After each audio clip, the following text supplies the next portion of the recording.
Okay, looking at this first function, x square sin x, look, a product rule is being applied here. Okay, let's apply the formula of product rule.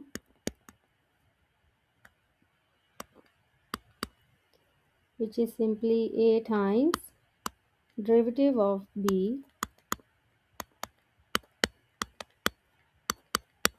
plus b times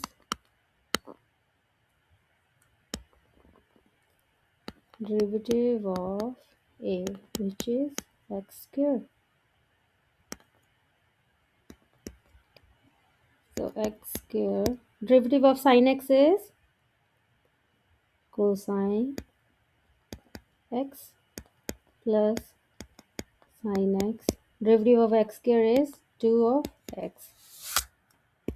So we have x square cos x plus 2x sin x.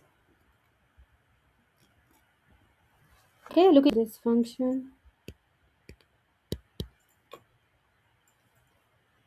Okay, it's also product rule here. This is one function, this is another function. So a times derivative of b plus b times derivative of a.